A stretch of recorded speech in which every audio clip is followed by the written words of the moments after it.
But what I wanted to do is take you guys through a little bit of our past journey of the first 15 years. Santan's in its 15th year, which is phenomenal, and we're blown away by that. And really start to look forward to the next 15, because Rita and I have always said that Santan is something that should outlive who we are and the people that we serve currently, right? And so, if you haven't heard it, that seems to be a tagline this time, this year, Vision 2020, everyone's got it. So I thought I'll jump on the bandwagon. And we're gonna talk about people, process, and possibilities, because that's our tagline, and it has been from the beginning, from day one, before we even opened. We talked about wanting to be good with people, process, and possibilities.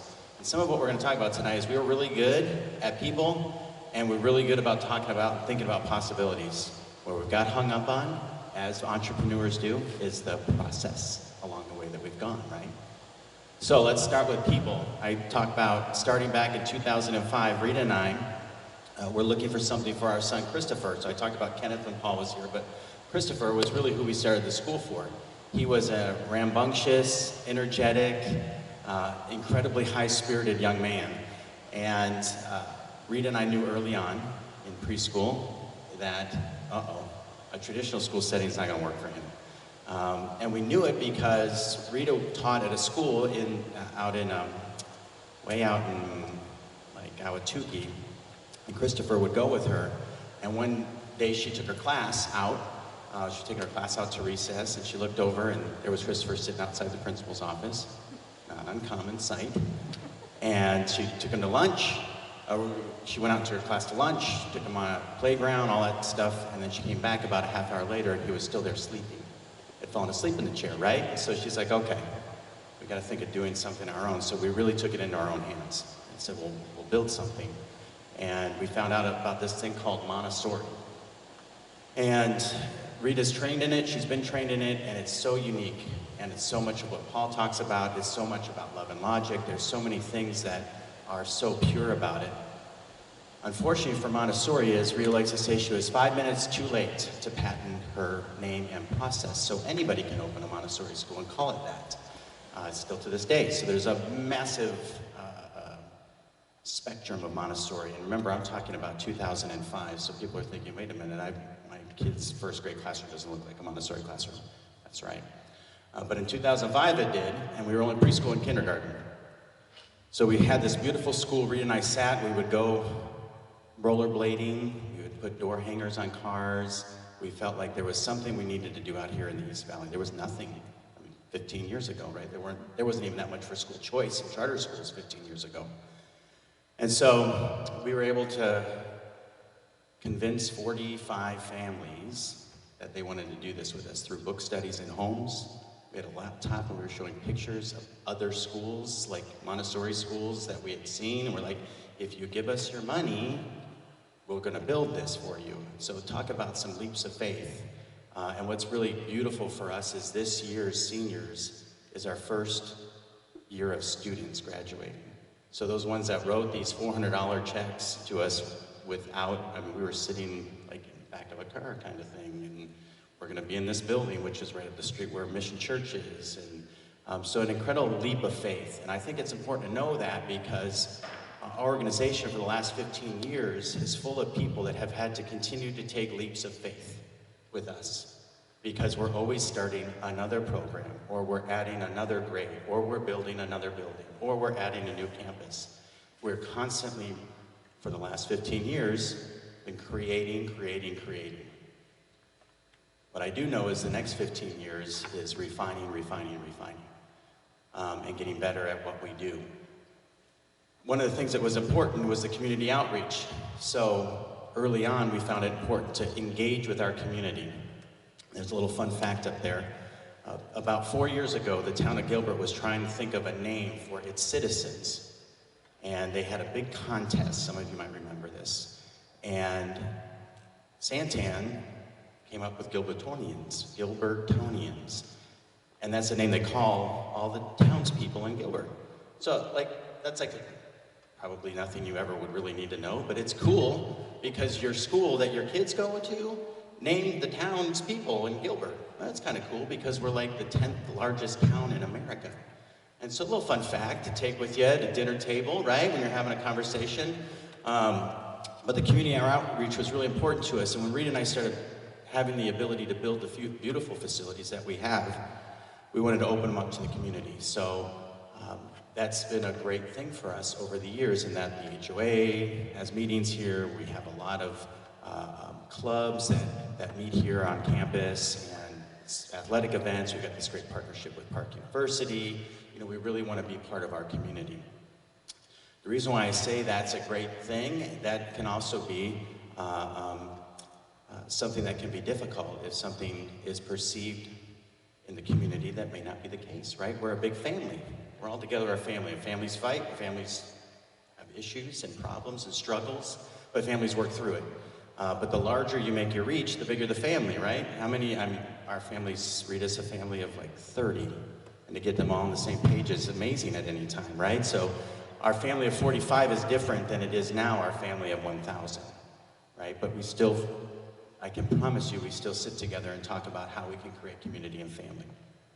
How we did it early on was parents as our partners, and we've got a handful of you that are working in FECs and trying to bring our family engagement committee back, helping constantly volunteer at our school. There's a few that have been in board meetings, so it's important that you guys engage with that. And two ways that we did this, and the reason why it's up there is because it's not a we did this, it's we're getting ready to start doing this again, right? We want to talk about the next 15 years as well as the last. And I know that Ms. Heller and Ms. Laramie and her team are working hard to re-engage with our community at the parent level. It's a lot of work. I mean, look at this, and I thought, oh, maybe we'll have 50 people, and that's about what we have. And the hope is, as the information is important and you find it worthy of your time, you continue to come and support and be more part of it, right? And so we would do that through our Family Engagement Committee, which will meet and help with events and all these great things that we do on campus. It's a lot. We do a lot. I don't know if anyone else gets 35 emails a week from us, but we do. And so it's a lot. There's a lot going on. And the classroom coordinators is something that they're working on getting more information to see if that's a valuable piece to us. We think it is. The classroom coordinator used to work very closely with the teacher to create classroom events and classroom activities. And that morphed into doing, I know some of you even do Art Masterpiece, which is an incredible program for our kids. But that really came out of the classroom coordinators and something that we really want to engage back in with the community. So if you're in your moms groups or you're at your dinners and you're thinking, gosh, how can we be more engaged with our community at Santan, this is the way to do that. Now, one of the things that was very important to Rita and I, and things that we didn't like at schools that we had previously worked at, were mandates of times. You have to give 100 hours or pay us $50, or you have to give 500 hours a year. And we understand, I think more so now than 15 years ago, how busy families are. I mean, there's constantly something going on. And so we know some families have mom and dad both working, and now we look at, and we have wonderful nannies that come and help, and there's just, the family is so large now and so busy. To give the time during the day is understandable. But we used to have activities such as, you want to take this home and cut these things out for us? Or do you want to help us plan something on a weekend or something like that? And so there are lots of ways that we were very engaging for many years, and then we got focused on growing. And so we grew so much. I was looking at numbers just a couple of days ago at a meeting. We grew 100% in the last 4 years. We went from 540 kids in 2016. We have 1,000 kids right now. And so there's some growing pains that happen when that happens, right? And our trailblazers that I talk about, who have been with us for all these years, have continued to trailblaze and go, gosh, it just feels different now. It does. It's just different now, right? So we need to look and figure out how to do all this in our new norm. Because Santan is all of those things that Paul said. We do provide an incredible environment for our community. And that was something that was very important to Rita and I early on. In 2007, I don't know if you remember that market shift in 27. It's hard, we're not thinking about it now, but it happened. We were private, so families had to pay tuition, preschool and kindergarten. And it was $700, so that's a lot of money. It's still a lot of money. And we knew at that point that we had a couple of decisions we could make. We could stay private and slowly grow. And Rita, in her wisdom, said, no, what we're doing is good for a lot of families, and so we need to go to become a charter to open that up to so many more. And I think that's one of the pivotal pieces that happened in our first 15 years, is choosing to go charter. Now, those of you that are business owners or work for business owners or know business, a nonprofit and a for-profit, they work very different. And so when we're moving and growing as much as we were a for-profit as a preschool, we're a for-profit. And those practices carried over, and we learned after many, many years that some practices needed to be adjusted and changed, and we did. So let's talk about that. Our team of people, in 2005, there was a team of 3 people, me, Rita, and we had an incredible administrative assistant who passed away young, like 28. Isn't that crazy? So, but it was just the 3 of us, and that was it. We were doing everything from janitorial work to cleaning, classrooms, to tearing classrooms down. I mean, this is a wonderful story that the church that we were in at Mission, beautiful facility, they were new, we were new, it was so great. And their agreement was, you are welcome to use our classrooms during the week, we had to pay, but on the weekends, we want to make sure that it's all used for church. So what that meant for us and our staff of about 5 then, we had a couple teachers and assistants, is on Friday night, everyone would leave about 5:30, the kids. We would spend we got down to about 45 minutes, we got real quick, taking everything down off the wall. Think of your child's classroom right now. And if you have a kid in Montessori, think of Montessori classrooms. You take everything off the walls, put it in these cabinets that would roll out into these massive storage units. We had these 2 big, like 40 by 80 storage containers. And we would do that every Friday night. And then on Sunday night, when church was over, we would come back and set it all back up, so that on Monday, all the kids didn't know any different.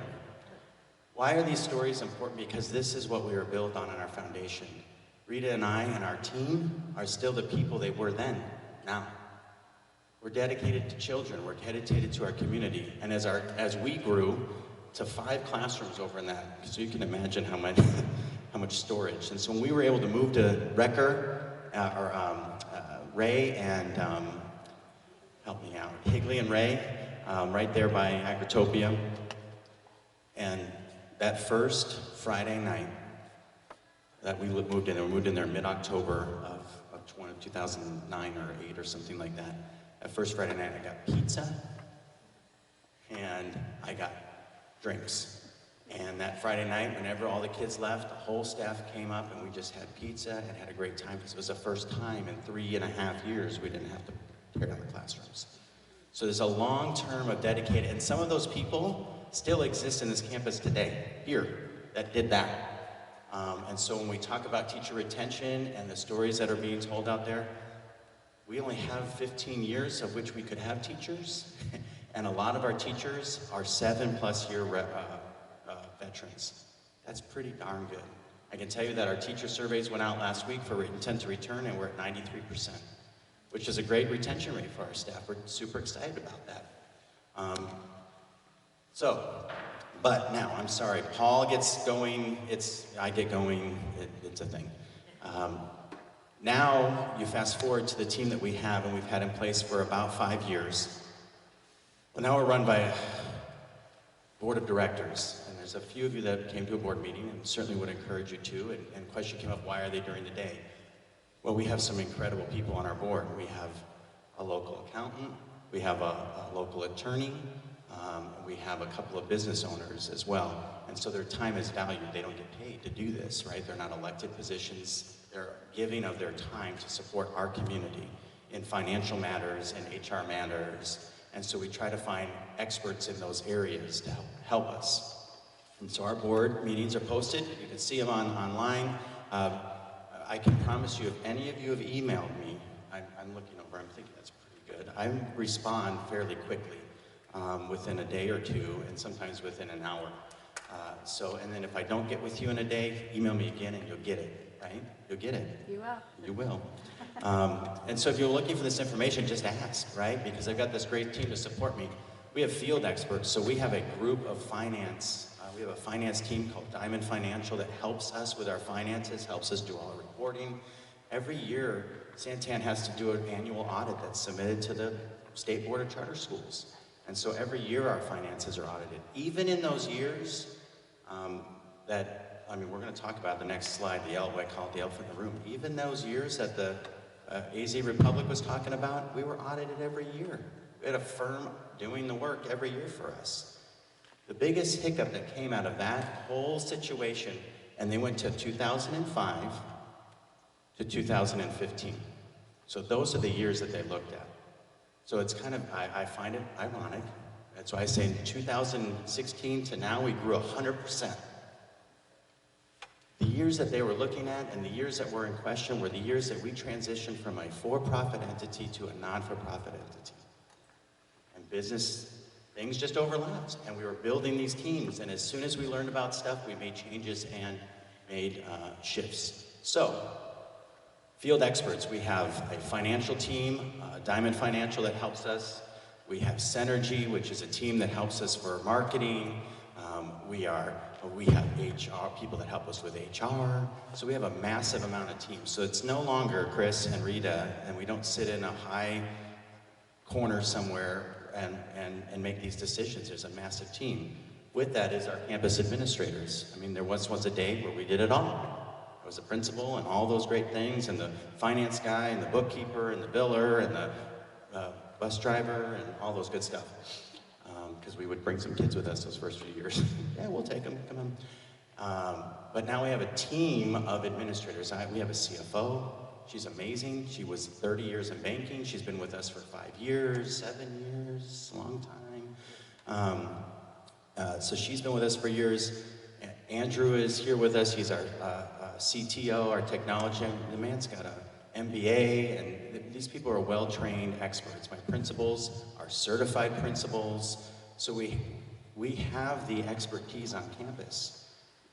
Look, we were all first year something. We were all first year something, right? And over time, we got better at our job. And the thing we would always hope for, at least I did when I was a first year principal, I was 23 years old. And I had a kindergarten teacher that was 23 years in the profession. I thought to myself, there's no way I'm going to be able to tell her how to do anything. But the woman was wonderful, and she provided me grace. The families that we served provided me grace. And believed so much in what was happening in the classroom with our teachers and what we do here and the mission of the school that people just said, yes, there's no way they are waking up today thinking, how can I really mess up my community? There's just no way. And that's not happening here. I can promise you that's not happening here. Our teachers and staff, look it up now. You can go online and check out the wonderful bios on all of our teachers. We've got an incredible staff. And that was something that I hear over and over and over again. Look, the reality is I've spent a lot of the last few years building this organization and relied on others to run it. And they've done a great job. But I sunk into the back. Rita and I sunk into the back because we were doing all the, frankly, my most favorite job is being principal. Most favorite job in the whole world. But the organization needs me to do what I'm doing now, and that's running both schools and helping 1,000 kids and working. We have more teachers now than we had kids in year 3 of our school. But they're a phenomenal staff. Our front office is phenomenal. And there might be days that they're not, and we're working on that. We're working on that. We're getting feedback. We had some great focus groups with some parents. There's a survey that's a link for you guys to do some surveys. We're gonna shoot some surveys out. We're regathering the data so we can see where we need to make the tweaks. Because we're gonna have to. We've just hired, and think about just the sheer amount of people we had to hire. We doubled in size in student population. We doubled in size in staff population. And I gotta be honest with you, when you do that in 4 years, you're not gonna hire 100% of the greatest people all the time. You think you are. We wanted to. And so I would say, do we want to keep them, or do we want to try to make them we like to call it Santanizing. We want to spend time Santanizing them. And some that takes 1 year, and some that takes 3 years. And some they don't ever get there, and that's okay. So, people, lots and lots of people. There's that fun fact. I'm telling you, bring it up at dinner one day. Here's the stuff that we, as entrepreneurs, and Rita and I, as builders of programs, just kept going, and people had to run alongside with us, and we just kept going. And we would go and do X, Y, and Z and figure out how now, what's the policy we should do to make with that? After we had done it, because we were moving so quick. And so some of the things, we'll talk about the superintendent survey, but I want to talk about that stuff in the middle. So here's some stuff that's like happened in the last 6 months, or maybe 8 months, that you're like, holy cow, can I ever catch a break at my school? Every parent group I'm at, they're always, everything online is no good, the sky is falling. It's just not, right? I mean, our organization is built on a solid foundation. I believe that. But we can do some things better, and communication is one of them. We can work better, and we're going to work better. When things are going to happen, we're going to just make sure that we're out there in front of it. Now, let's talk about the big one, which is financial. You should have heard some of this stuff this summer. Oh my gosh, you guys aren't paying your bills. They're going to, repo the high school, and you've got people that are coming to take the bleachers out because you can't pay for them. And I'm like, well, let me tell you why that happened. All of those stories happened because Rita and I went as far away from the situation as we could and asked, when we're asked by, we're going to take advice. Lots of people give me advice, and then I had to choose what to take. The attorneys said, you need to go away and let us handle this. They did. Okay. So we went away, and here's why. Their heart was good, and we're a heart organization. That's why it hurts. That's why it hurts when people talk bad about our school. That's why it hurts when it feels like someone's going to leave. That's why it hurts when all of this happens. It hurts us because we're a heart organization. We're not just a regular old public school. And so they said, this isn't we have 5 beautiful kids. We have 5 amazing kids, and they didn't want our family to have to see this because there was going to be some stuff. We were going to be in the news for a few days, and we were in the news for a few days. What's great is I don't want my kids on Facebook. I don't like them on InstaChat, Twittergram. We don't any of that stuff. We don't do it because it's really just depressing, not just for Santam, but sometimes just for life, right? And so we didn't. They had advised us, leading with their heart, please just go somewhere where you can be. And so Rita and I loaded the car up, and we went to Florida to spend time with my aunt and uncle for 3 weeks while this all worked itself out. Well, Rita and I, that's not who we are. We are running straight at a fire hose with our mouth wide open type of people. And so as we've digested that and the approach that we took, we should have done it differently. We should have done this right away, and then we should have done it a couple days after that, and then we should have done it the week after that, and we should have gone and talked to the newspaper, and we should have gone and asked to be interviewed, and we would have gotten blasted and hammered, and they would have asked us harder questions, and I would have been like, I don't know what to say, and all of this stuff would have happened, but we would have been in front of it, and we would have been fighting it with you. Right? We kind of let our whole community just figure it out themselves. And so I'm sorry for that. I'm sorry for putting you guys through that. So I said to our staff at the beginning of the year, I was blessed that they all showed up on the first day of teacher orientation, and just thank them for all coming back, because they went through it all too. So here's what we can do. We can spend the next 15 years mulling about what happened 15 years ago. Or we can say, you know what? We're going to move forward, and we are going to charge ourselves to stop that talk. Right? Because sometimes we can tell ourselves negative things, and if you're going to put negative things out there, you're going to be given negative things back, right? I'm a uber positive guy. We can be having conversations, and there'll be 3 of us, and I do it with the kids all the time. We just had a dinner the other night. They're saying, that's a nightmare. And I said, time out. Please tell me something good happened today. Right? What good happened today? The stuff good happens on this campus all the time. We have incredible things going on all the time. So that was a big thing, and we're going to do these months, every month, next month, March 25th, it's not going to be at 7 o'clock, and it's not going to be at 8 o'clock. We'll figure out a new time. But I'm going to bring my finance team here. I'm going to let you see them. I'm going to show you where the reports are. I'm going to let you look at the books. We're going to go over everything. It's all public anyways. We paid our water. I promise you we paid the electric bill. That's a long time. That's bad timing. That's bad form and timing. And now it's a disco. It's a disco. There we go. That works, yeah. That's on film. So we're going to do a financial one, and we're going to go through all this stuff. We're going to talk about the transition. We're going to talk about for-profit, nonprofit. We're going to talk about what they were questioning, what was going on. We're going to dive as deep as you guys want to dive, and my team is going to be here so you can see them, you can meet them, you can know it's not just me. And my hope is when we do these nights, then you go out, or maybe next time we'll have 100 people here, which would be great. But you'll go out and say, actually, that doesn't sound like what they were talking about. We get to tell our story for the next 15 years. We do. Now let's talk about little things. Who knows that big cell tower at the end of the drive lane? Who's seen that bad boy, right? Here's the deal. And this is what I'm hoping you guys will see and feel as we continue to move forward.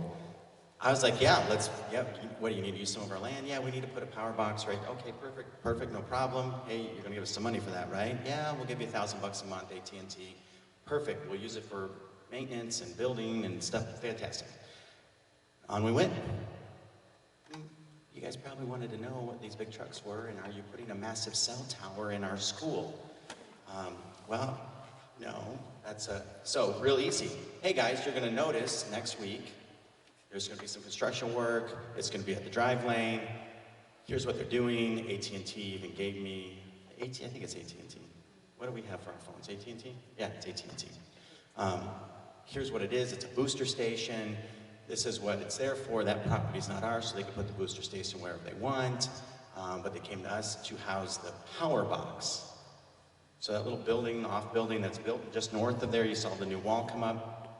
It's a couple power boxes that power the cell tower. It's not a cell, the booster station there. It's open, like we can literally, tonight if we wanted, we could walk over there and I could show you what it looks like. So we have the information. Why not just give it to you so you don't have to spin out of control or have a mom's group or a lunch with someone and they go, what is this that they're doing? They're hiding. No, we really weren't. It just was, there was no issues. There's it's a booster station. It's not.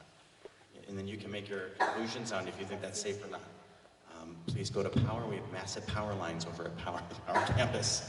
And when we built that, we brought the community in to let them know that this is the property we're looking at. But that's a very small thing that could have easily been helped you guys tell the right story, right, of what it is. Hey, actually, we saw it. Just give them a call. They'll show you. And we could have said, hey, we're going to be after school. We're going to be in the cafeteria. If you want to stop by, we're going to take everybody over there and show them it. This is simple stuff, right, that we should have been doing. We never thought about doing. Staff transitions. So here's something that comes up. We're really good when staff leave. And staff are going to leave. We have 103 staff members. People are going to leave. They're just going to come and go. That's what happens. People are here, they don't like what we're doing, or Santan's really different. And if you talk to a teacher, some of them will say it's really hard. And it is. We do things differently here. It is hard. But I can promise you, we tell them it's going to be this hard up front.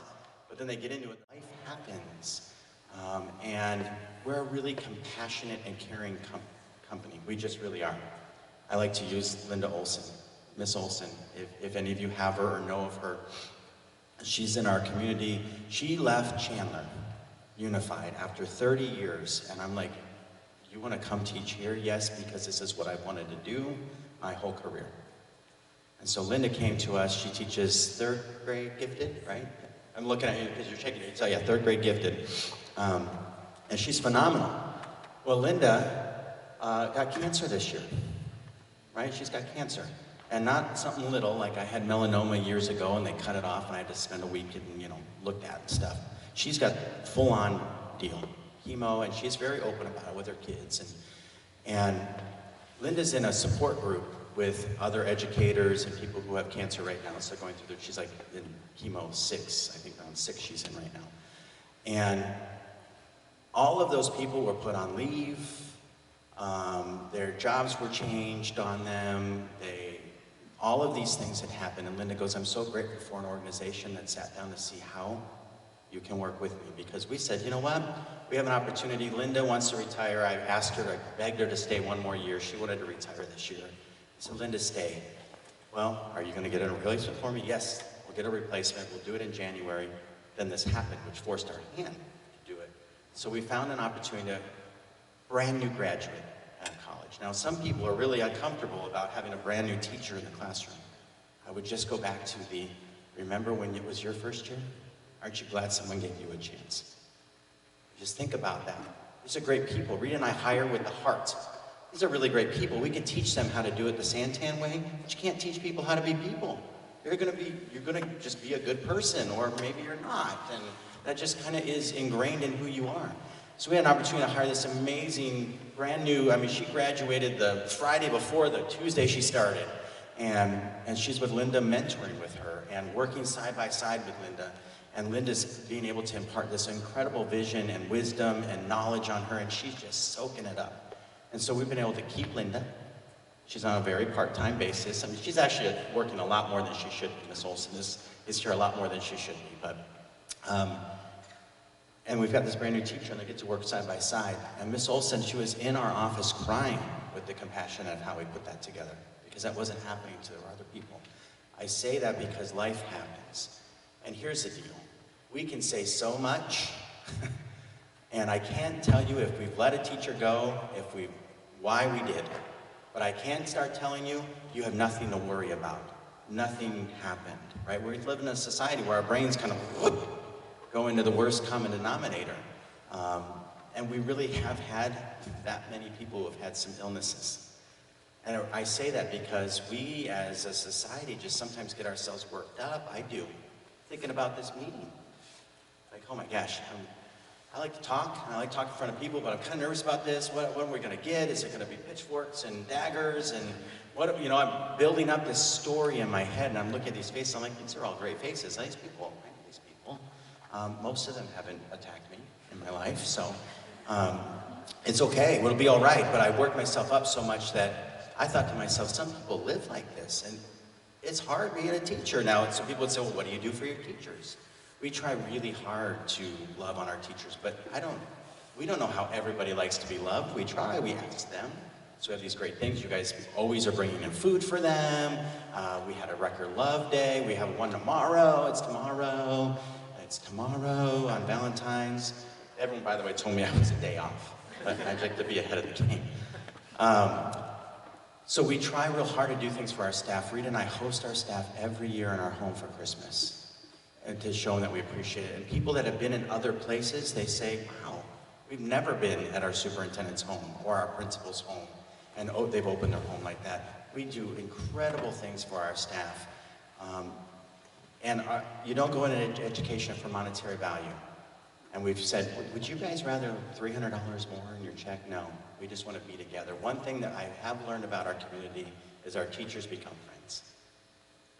And if you do research and read about organizations where people become friends and how important it is in an education environment, we've been able to do that.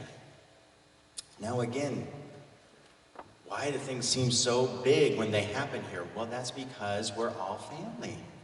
And it's just, teachers don't want to hear things that other teachers say, and negativity can bring negativity. And so it just, for some reason, I feel like, and maybe and I haven't been outside of Santan in 15 years, so I forget what it looks like out there. It just feels like every time something happens here, it's just exponentially bigger. But I'm also learning that it happens everywhere, and it just happens, it just is. So what we can do going forward is we can tell you a little bit more about why maybe a teacher didn't come back, and you just have to really read between the lines. Because I can't tell you why they're not. So, for example, if we have a teacher leaving for whatever reason, we can let you know, hey, these are the things that we're looking for in a staff member. They're doing X, Y, and Z. You know what? This was a struggle. This was a struggle. We've worked with them. We've tried, and you know what? We just decided it's not going to work. It's not going to work. Am I going to tell you that we're not going to ever have teacher turnover? No. I can tell you that we have a 93% return rate so far. I'm okay with that. I don't think we've ever, maybe it was 1 year we had a 100% return rate of teachers. But it's not just teachers, right? We want our administrators to come back. We want our support staff to come back. So we're working on all of that to support all of them. And I can promise you, we do that really well here. It might not seem like it, and you may have heard a different story, but go talk to some of our veteran teachers here. And for me, a veteran teacher is 7 years or more. Ms. Johnson, how long have you been here? 7 years? Yeah, 7 years. Sarah, how long have you been here? 7 years. Kristen, how long have you been here? 6 years. Andrew, how long have you been here? 7-ish. 7-ish? Yeah, you started mid-year. Rita, how long have you been here? 15, that's right. Why don't you have to pause for that? I'm not gonna ask Brandon because this is his first year, so Mr. Tausch's in his first year. And you know, Holly and Brigitte that are here, they've only been working for us for a few, 4 years. That's a lot already, but parents before that. And so just in this room is a small sampling, but they've all been here for a lot of years. For an organization that's only 15 years old. And I can promise you at year 1, 2, and 3, there was a whole lot of turnover because we were all trying to figure out how to get this right. Rita and I are educators. We weren't business people. We became business people because that's what the education needed us to do. So we talked about the monthly one. The next one's the 25th. I'm going to send out a link. Nobody's doing time for me here. It's probably 10 o'clock. 8:43. Okay, 2 minutes. All right, so here's what I do like to talk about as our possibilities. There was a time, believe it or not, within 2005 and 2015, we were Chamber of Commerce Business of the Year. Business of the Year. Best one in town. That's phenomenal, right? Because we are. Believe it or not, even amongst all the bumps and bruises, 7 years in a row, best charter school in Gilbert. I don't know if we'll get it this year or not. We're going to try, but it have been the last 7 years. People go, well, how do they determine all these things? Well, the top one is a committee made of a bunch of business guys that have this algorithm, and the next one is all about how people feel about their school. It's a vote thing that East Valley Tribune does. But what I also learned is when it's close at the end, the staff of the Tribune make the final call. And so there have been some years that it's the staff of the Tribune. Again, this is a newspaper. Right? Let's think about how it's been the last few months. Put the final call in. And we don't spend thousands of dollars. It's not a pay-to-win type of thing. It's a true vote.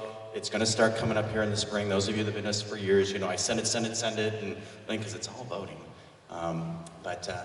So we've been the best, and I still think we are. I still think we are. Others may think differently, but I think that we are. So we're going to continue to grow, guys. I mean, we are at 1,000 kids this year. We were at 1,000 kids last year. First year in the organization's history, we didn't grow. That's probably not a bad thing because of everything I just talked about the last 15 years, right? So what can we grow to?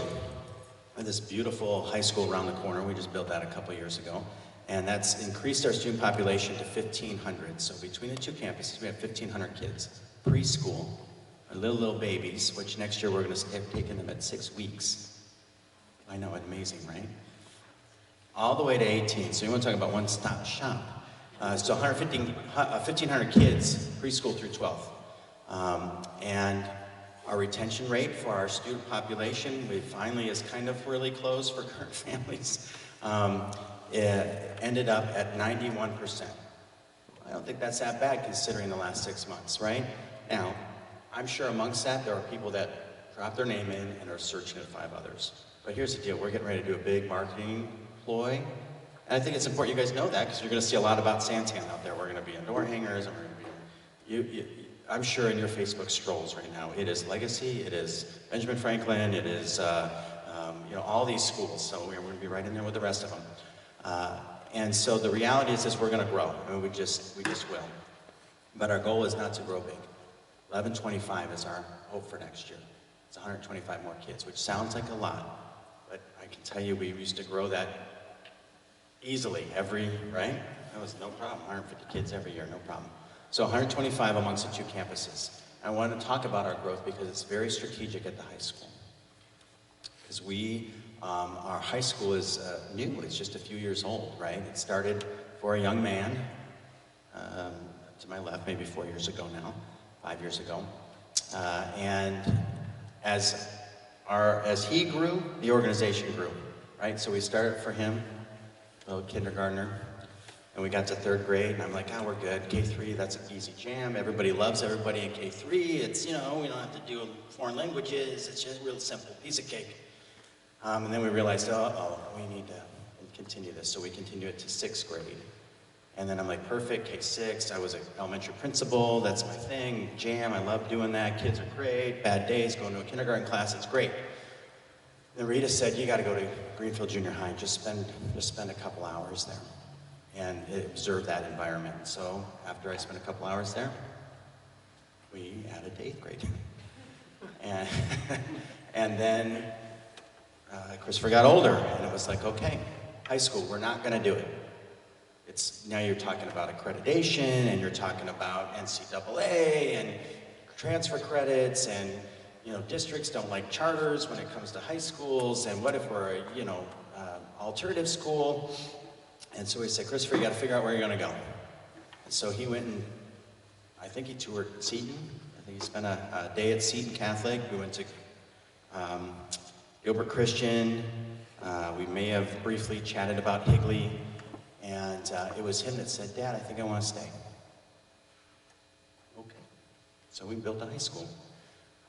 And so the reason why I say this is because the first 15 years was written for a young individual, a young man. The next 15 years is kind of written for everybody else. But it's the foundation and building block. And so I asked him to come tonight. And he's okay about it. This is very late for the Sippel house. We have 5 kids, so we're all bed by now. I say, can you just come so they can see what 15 years of Santan will do to you?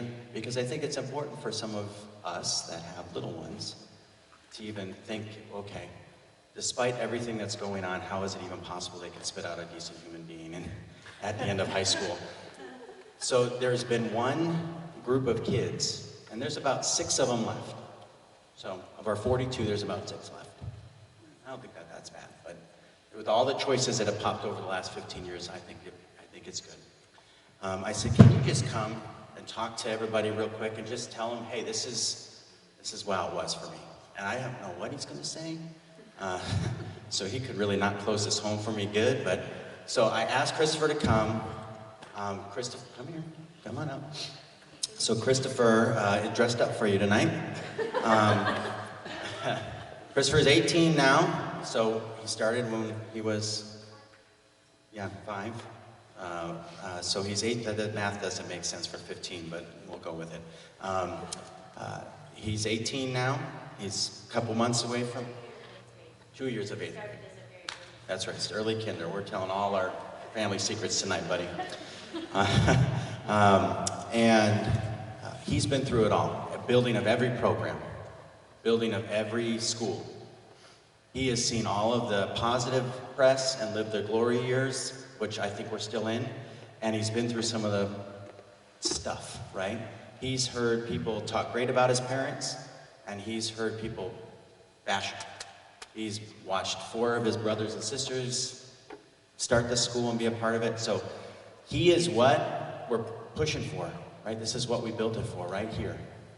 So I'm going to turn the mic over to him to say a few things, if you would, please. All right.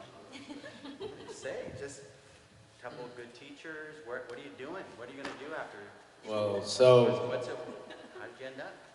I ended up good because I ended up good. But no, so, this year I've just kind of been looking into colleges and stuff like that. I play football, basketball, volleyball. I play all those 3 sports. I think I have like 4 championships. So, I mean, it's been fun and kind of a blessing, like staying at Santan, because, what my mom always said to me was like, you can be a little fish in a big pond or a big fish in a little pond. So I just chose, I can stay here, I can start something new, and 15 years when I start to have kids, I can look back and be like, wow, like I started that, like I helped do all that. So I mean, not a lot of kids get that opportunity, so I was like, why wouldn't I take that opportunity?